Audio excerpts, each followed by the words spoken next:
Hey, what's up guys? This is your boy Onyx Malang. Ito pala yung part 2 guys nung pumunta kami sa Oslob, Cebu. Pagkatapos nga namin doon sa Whale Shark guys, agad naman kami pumunta dito sa Tumalog Waterfalls. Pero grabe talaga yung kaba ko guys nung pumunta kami dito sa Tumalog Waterfalls kasi nahihirapan talaga umakyat yung sasakyan. Kasi yung sasakyan namin kasi para di na siya ganun kalakas. Medyo matirik kasi yung daan, halos paakyat lahat. Kaya ganun, nahihirapan talaga umakyat yung sasakyan. Kaya kung balak nyo talagang pumunta dito, siguraduhin nyo talaga na kondisyon yung sasakyan nyo, baka kasi ma-aksidente kayo. Pero okay lang naman yung daan kasi simentado naman siya. Pero pag motor naman, okay talaga kasi makakaakyat talaga siya. At nandito na nga kami dito sa entrance ng Tumalog Waterfalls. Medyo madami nga din yung pumunta dito, halos din mga ibang lahi. Pero mostly yung nakikita ko dito ay yung mga Korean at Chinese. At yung pagpunta namin nga dito ay napakadaming habal-habal. Medyo distansya pa kasi kunti yung waterfalls, kaya pwede kayong sumakay dito sa habal-habal. Yung daan din kasi pababa patungo sa waterfalls. Pero kung ayaw nyo naman sumakay sa habal-habal, pwede naman kayong lumakad. At tulad nga namin ay lumakad lang kami para ma-enjoy namin yung moment. Ma-enjoy din talaga namin yung view kasi napakaganda din talaga yung view dito. Mafe-feel mo talaga yung sarap ng simoy ng hangin. Napakaganda din talaga tignan yung mga nagkukulay green ng mga damo at mga puno. Di naman masyadong kalayuan talaga yung pagpunta sa ilalim ng waterfalls. Siguro mga 3 to 5 minutes lang yung lakad. At habang naglalakad nga kami ay napakaganda talaga yung mga bundok tignan. At yung napapansin mo, meron din mga habal-habal na pabalik sila. Ibig sabihin yan, tapos na sila manood sa waterfalls. Hello!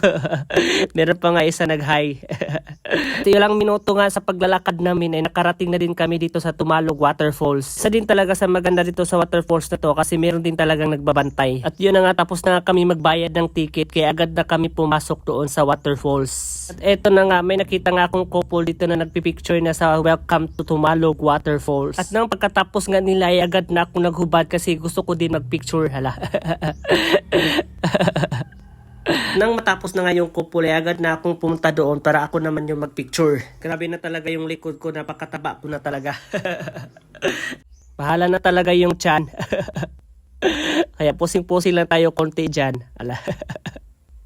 Welcome to Tumalog Waterfall. At nang matapos na nga ako magpicture, agad na ako dito nag-swimming sa napakaliit nitong swimming pool. At grabe talaga yung tubig, napakaginaw. Iwan ko na lang kung kakayanin nyo dito magstay ng matagal. Pero okay lang naman, napakasarap din talaga yung tubig. Pero ito talaga yung falls na napakaganda talaga tignan. Tignan mo yan.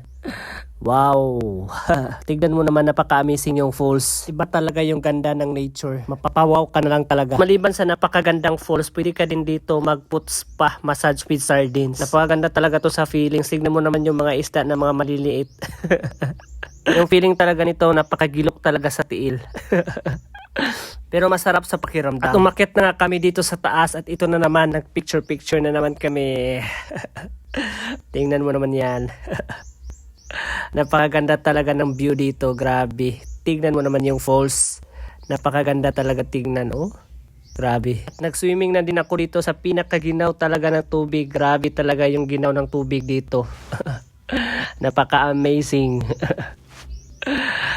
At hanggang dito na lang muna ako guys. Thank you so much for watching and hope nag-enjoy kayo. Babu! Maganda.